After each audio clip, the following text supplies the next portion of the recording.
Om Sadashivasamarambham Shankaracharya-madhyamam Asmadacharya-paryantam Vande Guru Paramparam. Okay, so we completed the third sutra last time, right? Any questions, clarifications? Swamiji, Yeah. You had mentioned the third sutra is Vishwato Mukha. All sutras are supposed to be, yeah. All of them are supposed. Okay, that's what my question was. Is it applicable only to third or all of them actually? So sometimes what happens is, like in the third sutra, there's a separate prakarna. In the sense, the third sutra is one prakarna, but the arguments are very distinct. That's why you have two Purvapaksha Siddhanta verses from Vaiyasika Nyaya. So it's very clear cut, two things are coming out. Yeah. Vishuddho Mukha means capable of handling more than one argument, which every sutra is. But here the argument goes to an extent of having a separate subject matter. The standpoint itself is shifted. Part A, part B. Huh? Yeah. It's like part A, part B. Like almost like a separate departmental thing, like compartmentalized. Yeah. That's why the two verses from Vaiyasika Nyayamala for each of them. So that is the difference. Any other questions or clarifications? But basically the third sutra says that Shastra is the Pramana and Shastra has come from Ishvara. True. We'll sum up that. Okay, to quickly go over, because this class will also, after every sutra we do a summary and this thing, clarification. First sutra, Athato Brahma Jignasa.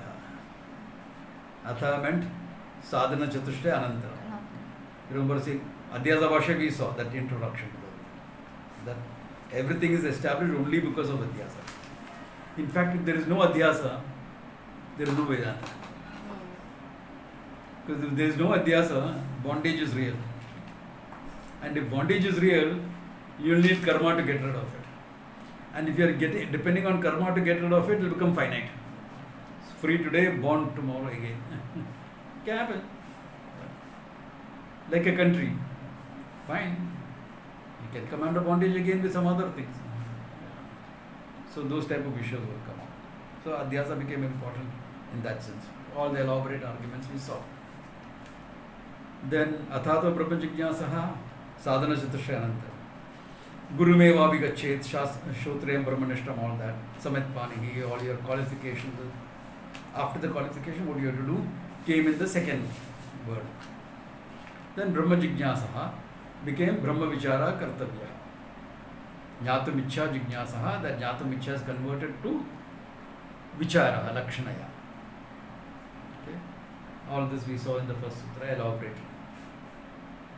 Then naturally the next thing will be, since it's Brahma Vichara, Kim Tad Brahman. What is that Brahman?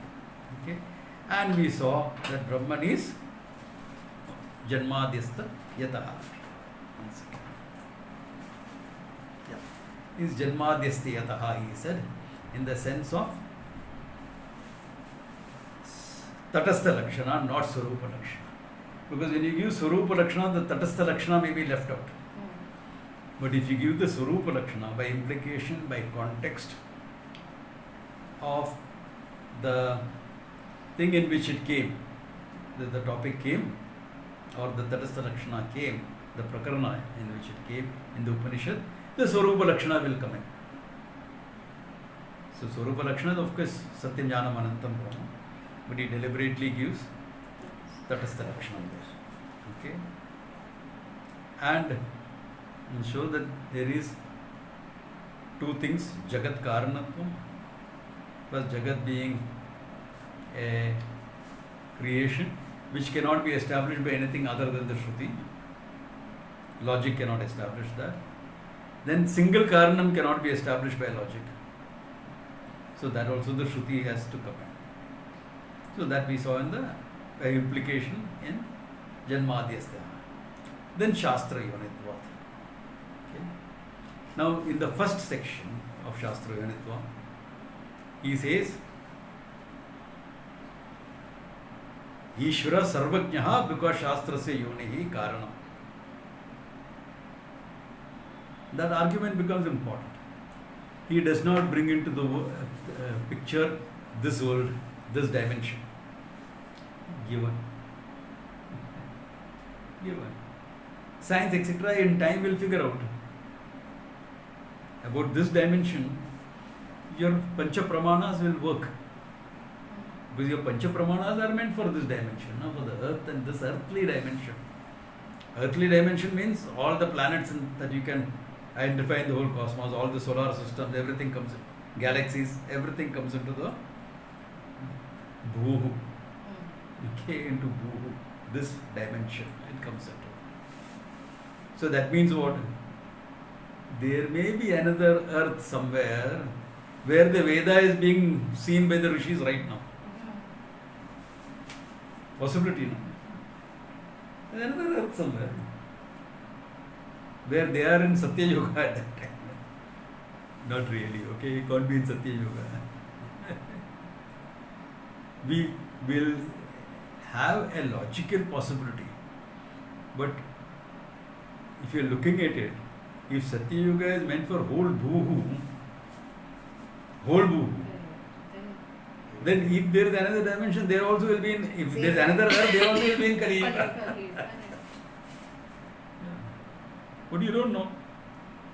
Could have been, those things could have happened there also, no?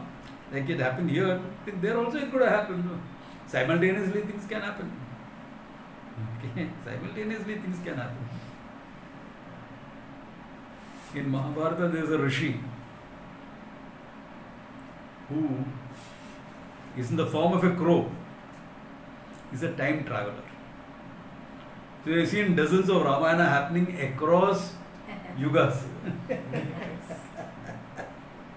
Across yugas. Okay.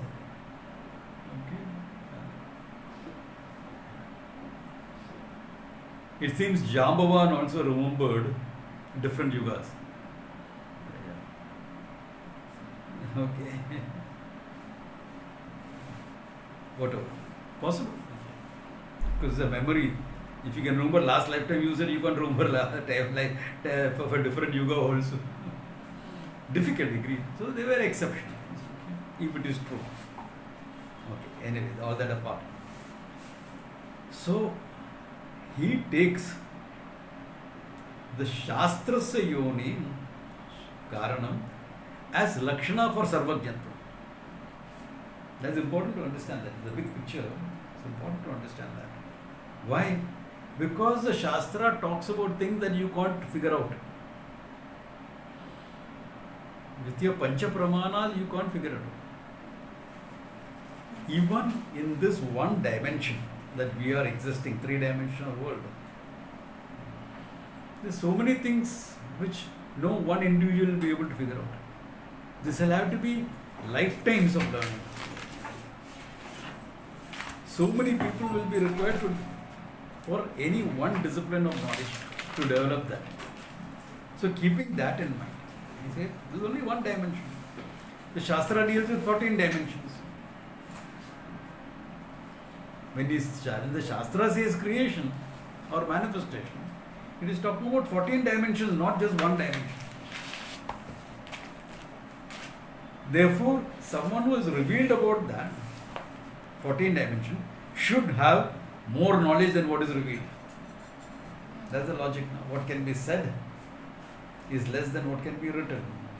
What's written is less than what you have in your head.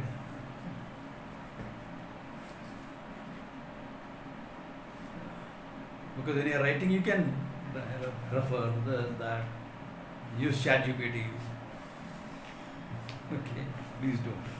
That's the worst. That is this thing that will stop your creative thinking. People send me, Swamiji, what a nice this thing that I have managed to create.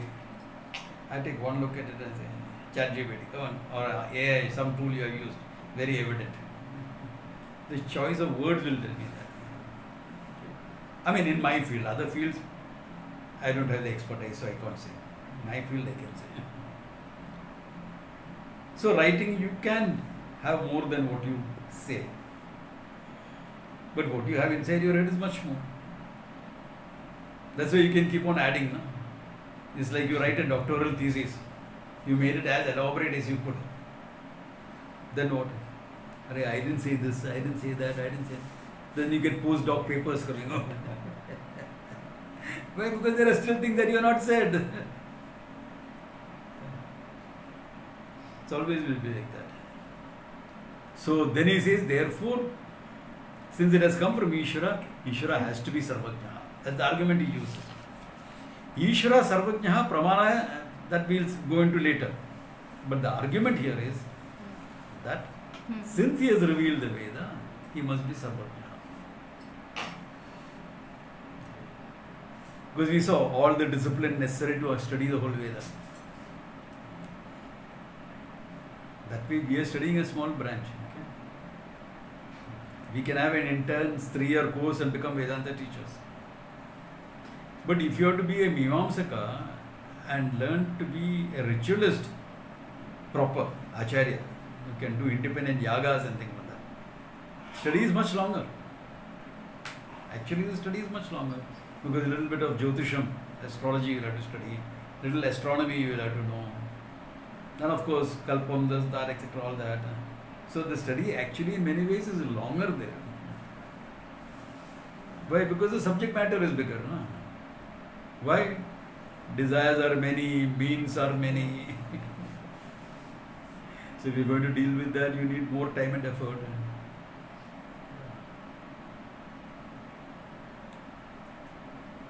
Whereas Vedanta is only one moksha. Therefore, we're dealing only with one thing. So actually, Vedanta in some ways is super specialized, okay? Super specialized. In terms of your priorities, because you are knocked off everything else, only this is left. Okay? One priority. The most important thing is being taken care of in Vedanta. That's it. Then the second part of the argument is this.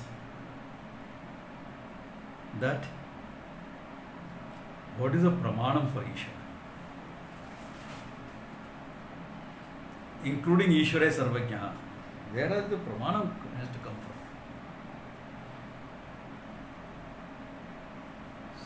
Since the reality is presented as Atindriya Vishaya,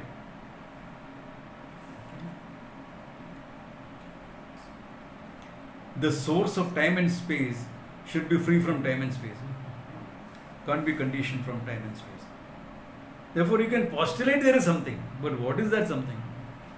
There you need to come to the Shastra. And therefore, Shastra only has to be the Pramana. Therefore, the second part of Shastra Yonitva. Shastraha Yoni Pramanam Yasya. Previously it was Shastrasya Yoni Karanam. Here, second one is Shastraha Yoni Pramanam Yasya. Different samasa. So, here, there cannot be any other pramana for the reality other than the Shastra. We can use arguments from science or any other school of thought to help understand the Shastra. That's perfectly fine. As long as those arguments are not contrary to the spirit of the Shastra. That's why we have a statement called, you can use Shastra Anukula Tarka. Tarka, logical arguments, which is in harmony with the Shastra. Because essentially, what the Shastra says is beyond your logic.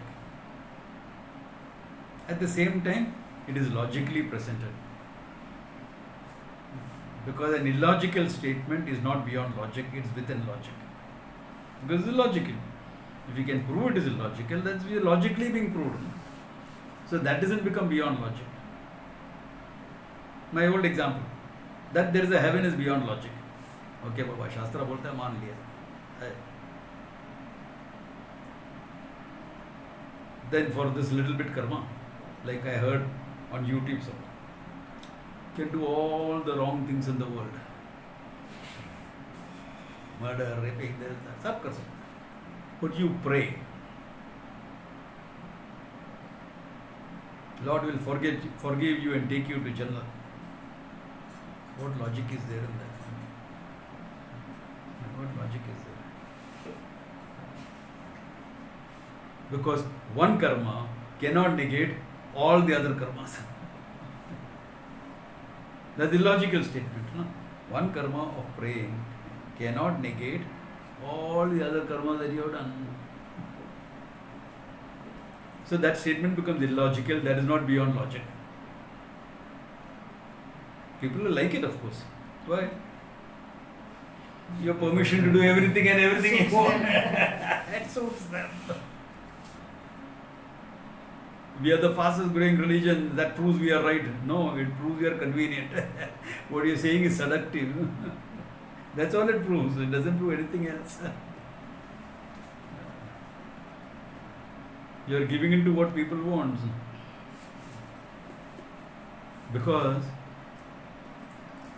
if you are a human being, I am digressing slightly, but this is to be understood. A seeker especially need to understand. If you are a human being, you have a dark side.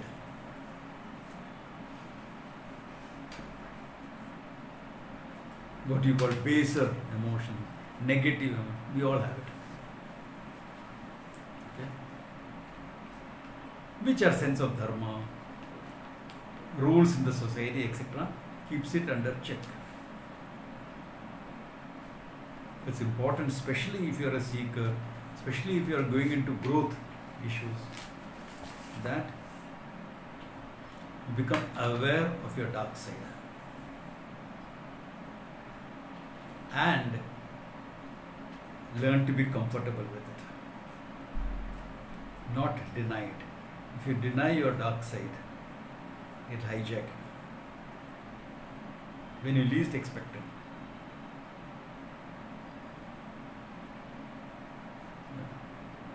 Like I'll ask very civilized people, especially a lady, are you capable of killing somebody? Swamiji, what you are talking? I don't even like to hit somebody. Very good. Hit somebody who goes out of the window when they have a kid and the kid is naughty. Especially if you have a male kid, okay? Boy. That's the first thing that will go out of the window. But killing, no way, I can't do that. Someone is assaulting your daughter and there is a knife lying down, what will you do? What will be the right thing to do?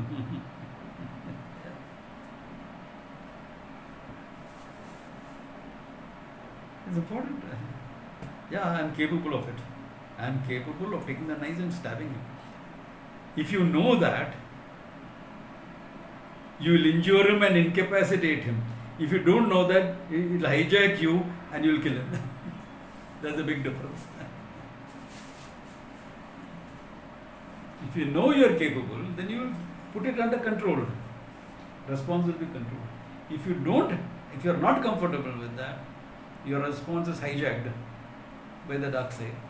It's the right thing, but it's the dark side that is hijacking it. So you need to harmonize the dark side. That's what makes the difference between a soldier and a terrorist. Soldier is disciplined, response, etc. Here, the dark side is disciplined. The terrorism or a fanatic, it is not disciplined, it goes haywire.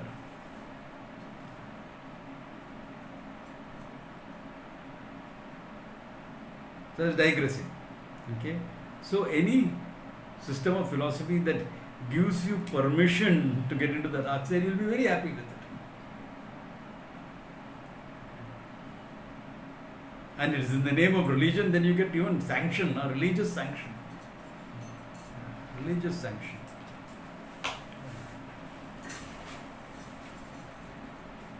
So, the whole question of being what is logical and illogical. Therefore, for Ishvara, the pramanam has to be only the Shastra, nothing else. Nothing else can be. And if you are looking at the Swarupa of the Shastra, much more so. Much more so. Only the Shastram can be pramana. So this is what we elaborately saw. Now, any questions, clarifications? So how will this artificial intelligence come in all this? You did mention. Artificial intelligence is nothing but a program that can function as though it is independent. It still requires someone to program it. Someone to, but certain logical connections it can make. As though it's like a human being making a logical connection. In a nutshell, okay? In a very brief nutshell. Can I say something like on this? There was a suggestion by a lot of companies that they are spending a lot of money on arbitrations. Yeah. So instead of like a human arbitrator, there should be like artificial intelligence. He said, how can it be? Because law is also compassion. Yeah. Because it is not that just part of it goes out. that part. Like suppose if it's a family dispute or it's a divorce dispute. How can a family dispute especially? It's still going on. That argument that they want to replace it by artificial. Replace it by artificial. No, it won't happen. It can never happen. Certain high-skilled but repetitive jobs can be replaced. Which are like purely technical or Purely. Where you do not have to take a lot of independent decisions. There can be. Looks very dangerous. Yeah. But look at it. What are you doing here? Okay. You are harnessing a possibility that is there in the creation. So what is the source of artificial intelligence? Ishvara only. Source of all knowledge is there. So all these possibilities exist within the creation. We have evolved enough, we have developed enough to harness some of them. To a 16th century European, our life today will seem magical. Our life today will seem magical.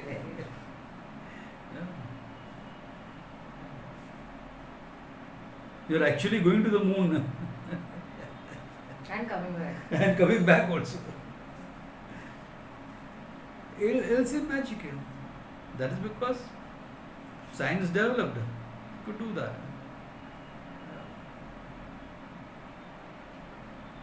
So, few centuries down the line, it will be the same thing. If global warming and flooding and all that stuff doesn't drive us backward, there's possibilities always there of regression. Okay? like during COVID, we learned how to wash hands. In 1980s, school kids were writing essays how in 2020 we would have colonized the moon. But in 2020 we are making videos of how to wash your hands. Proper way of washing hands. Paradoxical.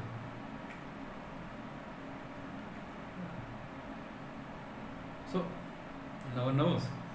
Civilizations come and go. Huge civilization. Yeah. What happened to Dwaraka? It was a gift from Varuna to Krishna. It was a thing that I will take it back after your day. Yeah.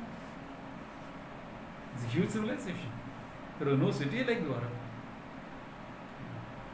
Many people think that's the Atlantis that Pluto talked about. Anyway, those things apart. But where is the source? How do you know the source of the whole thing? That is why I still repeat, though in one of my videos there was some comment or something. Ishvara has to be Pratyaksham, because everything is Ishvara. Are you seeing Ishvara or are you seeing table, chair, sky, stars, moon? And Ishvara will remain Paroksha because you will never know Ishvara in its entirety. 14 dimensions, how are you going to know? You are a 3-dimensional figure. 14 dimensions you will never know. So it will become Paroksha. Your window you can say, all this is divine, all this is fine. Agreed, accepted. But beyond that, no. So Ishvara in his form will be Paroksha. You will recognize the play of Ishvara in everything you do. That's why it's called Leela, etc. The play you will recognize how it functions into your everyday life. And if you recognize that, there is a certain natural bhakti in you. No? Not something that has to be emotionally brought up. Very natural. At that level, you can afford to be a little bit irreverential also in your bhakti. Okay?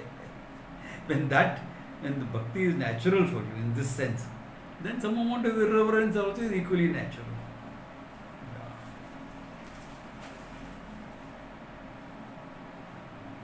So, it's paroksha. But Swarupa of Ishvara, it has to be a paroksham all the time. It is non-different from US consciousness.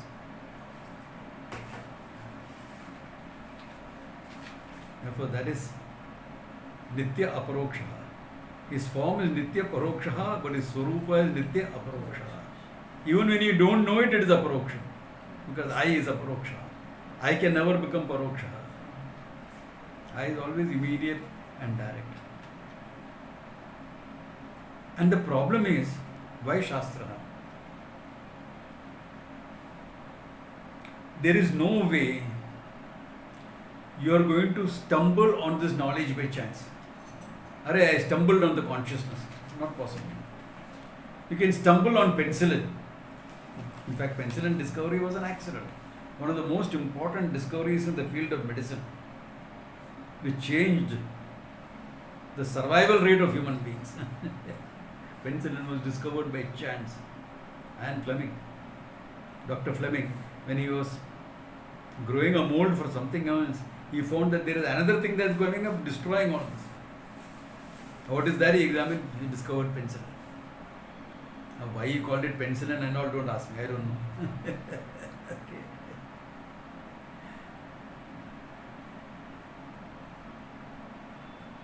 So, that you can stumble upon. If the consciousness is other than you, you can stumble upon it. But the consciousness is the content of the stumbler, the one who is stumbling about trying to do things. So there is no way you can stumble upon it.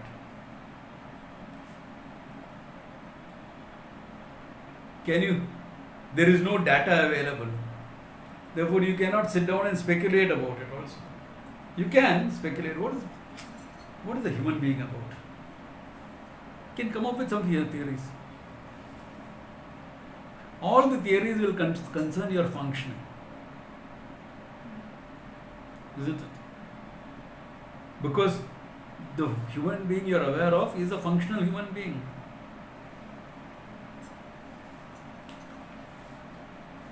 You may wonder if there is something more than that. That is the beginning of jignasa. Is there something more? Is something else possible? All that you can wonder about it. And then if you are trying to think of something about that, it must be like this, it must be like that, it is purely speculation, because without data you are imagining. So it will remain purely speculative. At least inferential, there is some base, some data on the basis of which you are making an inference, right or wrong. But there is some base for it. But without that base, if you are going to think of and conclude on something, it's purely speculative. Without basis, wild speculation.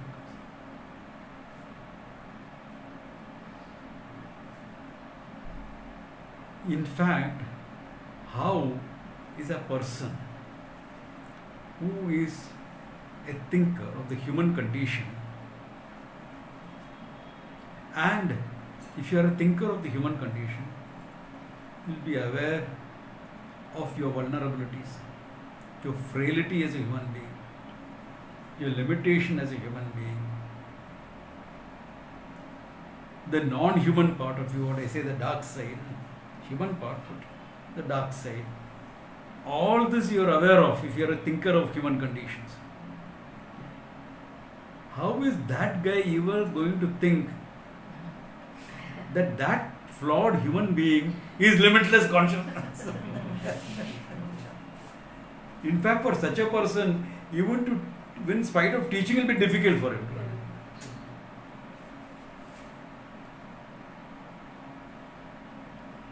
the soldier poet who wrote, we have seen the strongest cry like a beaten child, the holiest eyes unholy, the cleanest hands defiled in battle. Okay?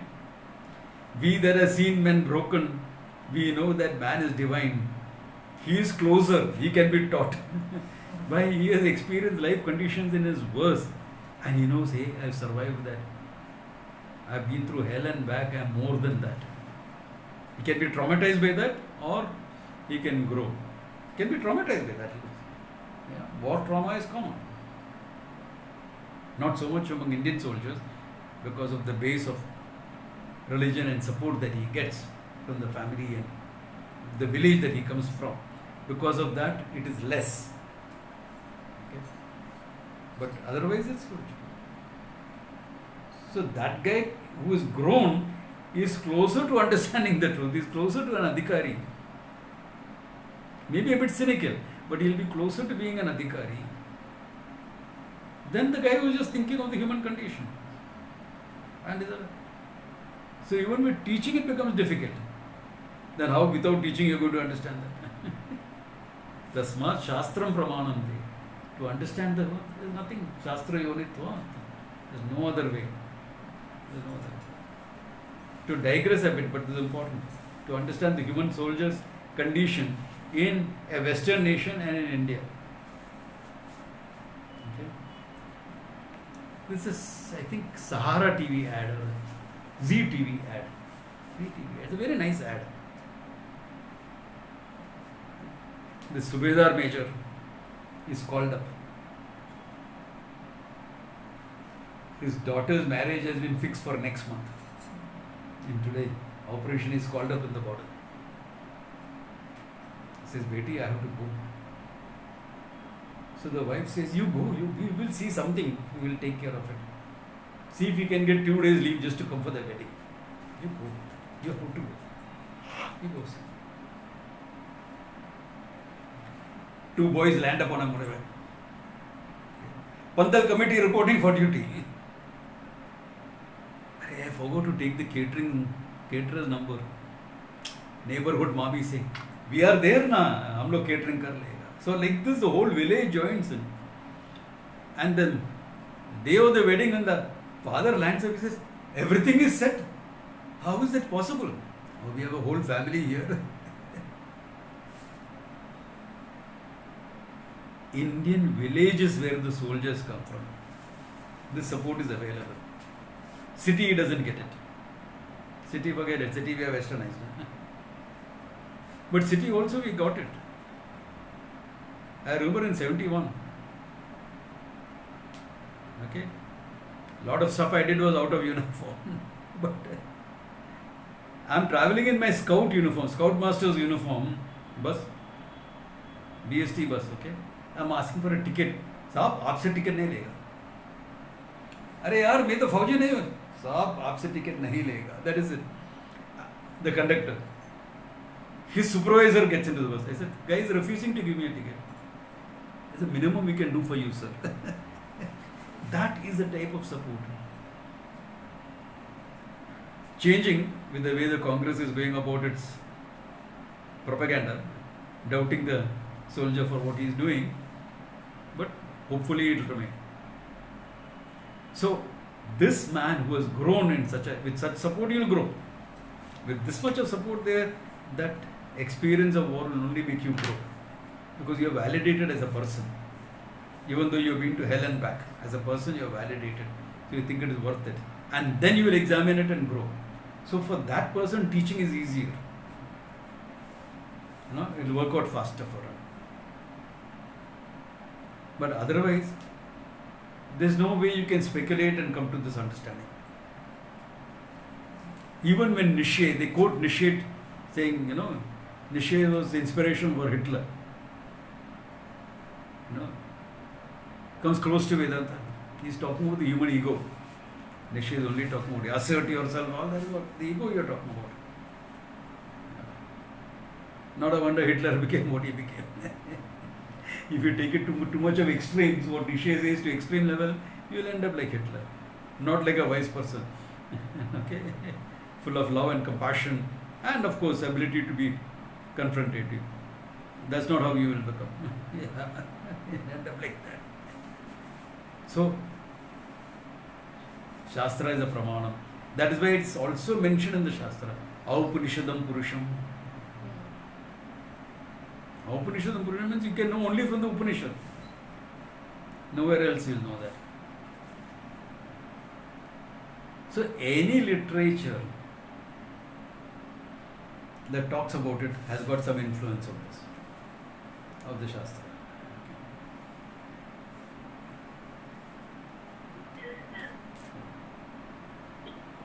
The Bible claims, not the Bible, sorry, the Pope claims, the official version of the Pope claims, that any good found in any other religion is a reflection of what is there in the Bible. Hey, when the Upanishad came, your Bible didn't exist. And if Christ said father and son are one, is because he came to Kashmir, and after that he said that. He was exposed to Kashmir Shaivism. And Kashmir Shaivism, there's a lot of the Siddhis, etc. coming into it. The other way around. Yeah. So, are you saying independently the seeds of this thought cannot be anywhere else? No. Ishvara wants to reveal, will reveal, anywhere and everywhere. Ishvara doesn't have to limit himself to Bharata Desha. Bharata Varsha, he doesn't have to limit himself. The whole thing is as manifestation. He can really reveal this knowledge in the Andromeda galaxy also. Why not? If there is a human-like person there, what is human-like? Self-aware, freedom of choice. Self-aware, freedom of choice. Emotional response. That makes it human. Okay? Emotional response, self-aware, and of course logical thinking is part of the thing. Freedom of choice means logical thinking. Human being. So you mentioned Nishad. Huh? Nishad. I mean, Nishad, sir, mentioned. what is No. Person. No, Person you mentioned, Nishad. a person? Yeah, a person can be in any form, no? Shape. Shape can be in any form. It need not be a human form. Okay. He may be a reptile. But there is self-awareness, freedom of choice, and emotions. Nagas, okay? There was a civilization of Nagas. Yeah.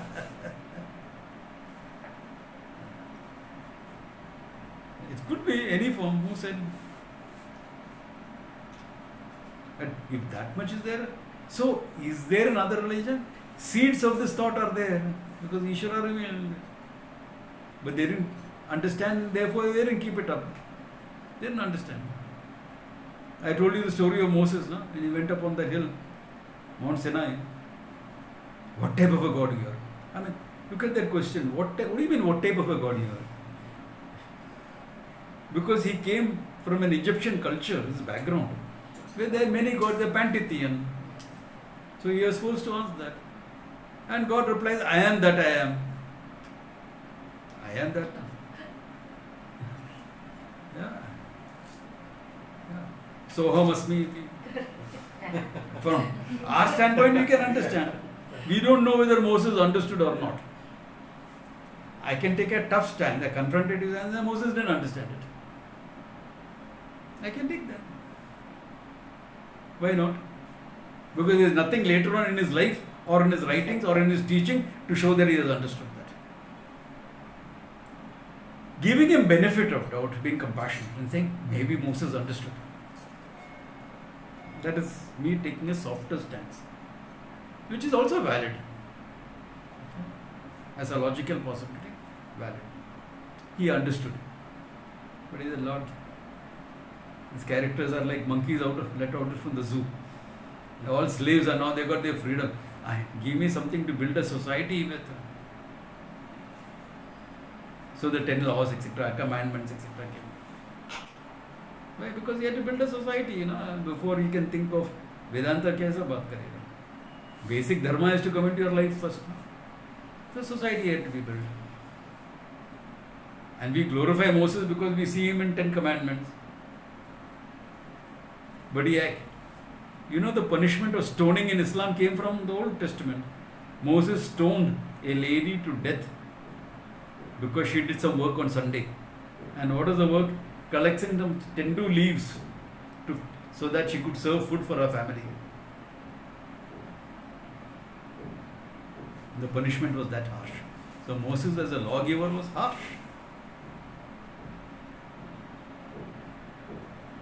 That's why in Indian context we say justice has to be tempered with compassion. Justice has to be tempered. Otherwise an eye for an eye will make the whole world blind. So given these, the seeds of this knowledge may be there in every religion. But did the religious heads understand that? God is formless. Correct. Accepted. Then why are you doing this Murti Puja? Have you understood what it means? Number one. Number two, you're putting God as formless and then you're locating him in one place. You can't say the world is manifestation of God. No, world is not manifestation of God. That's blasphemy. Jannat mein hai, udhar hi rahega. So you're not understood formlessness. You're made in some shapeless thing, some nebulous thing. Some nebulous energy pattern you'll have to make it. Because formless, no? But formless means limitlessness. That is not understood. So even though you say God is formless, you have not understood it.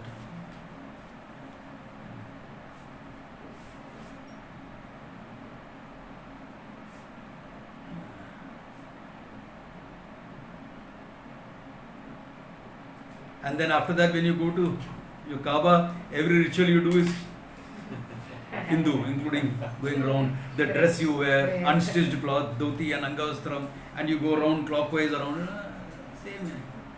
And you offer water.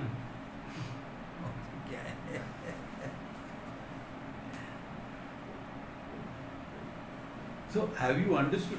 Seeds are there in every religion, except, let me take a tolerant stand.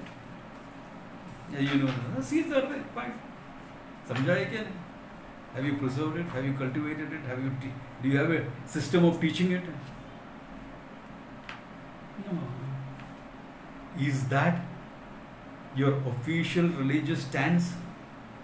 That's also important to understand. Can any of the religions say the ultimate goal in our religion is moksha?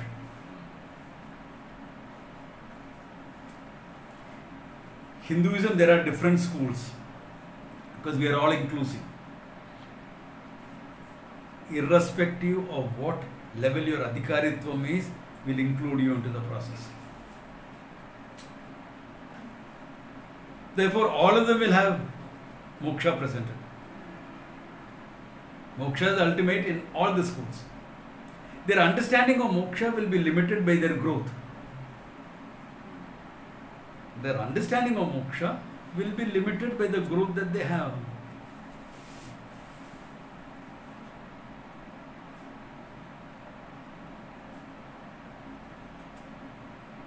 Will be going and sitting in front of God. But that's also called moksha. The word moksha is considered absolute. What that moksha is depending upon your psychological understanding, your psychological growth, and therefore your understanding. So, in any school of Hinduism, what is the ultimate is moksha. Dharma, artha, kama, moksha. That is given. The ideas of moksha will change in certain schools because growth level is only that much.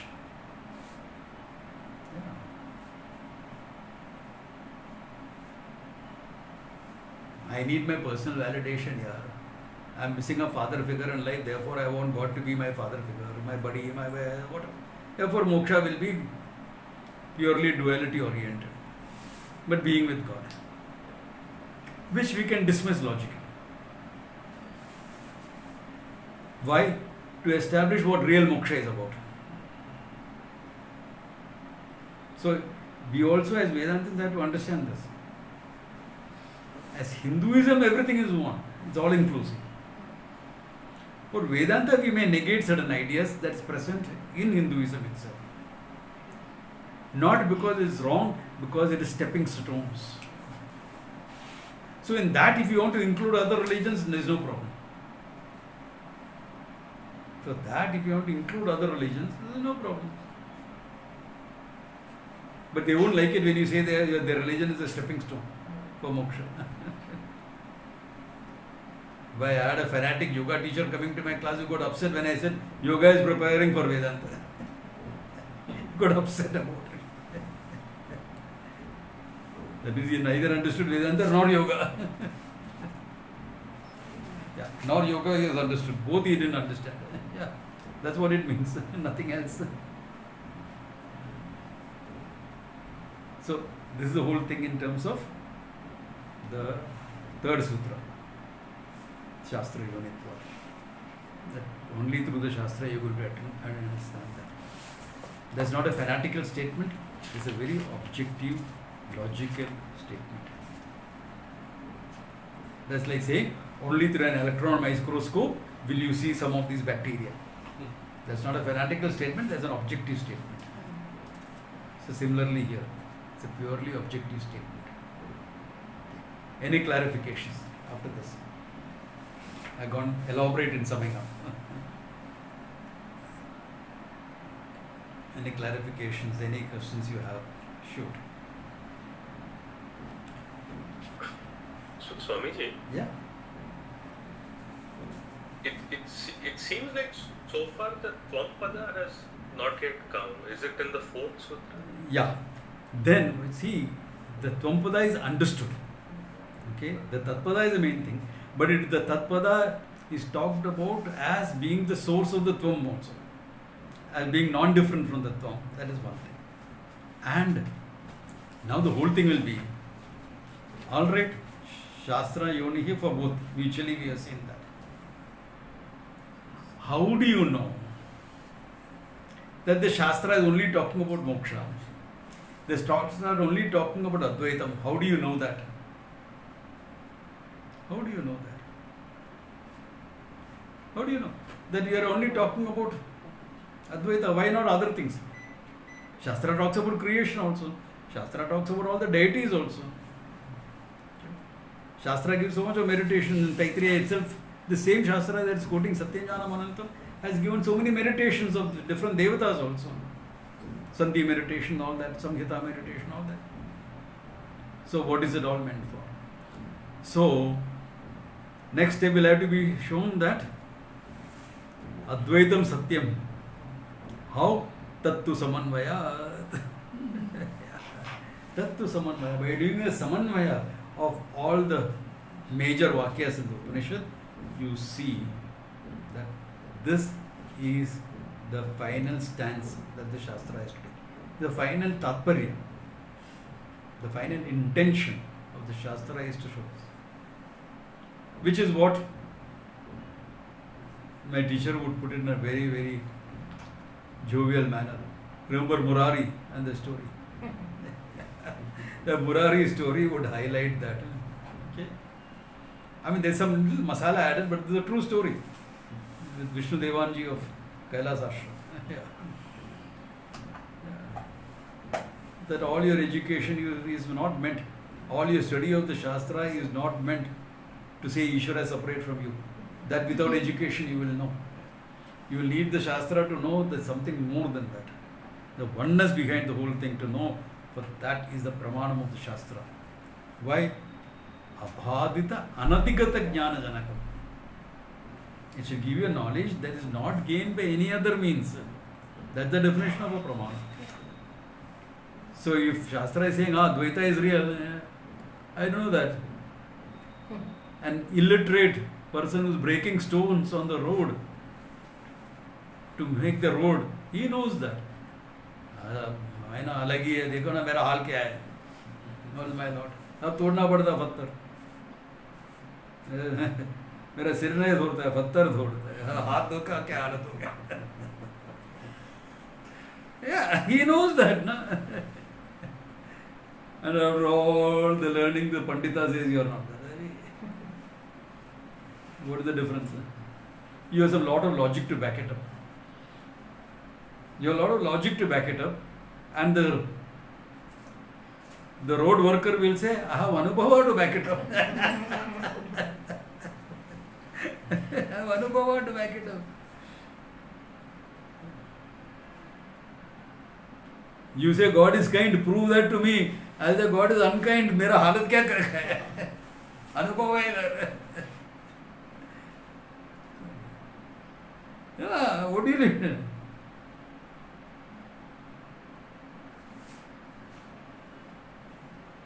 Correct or not? I mean, so what is the tatparya of the Shastra has to be clear.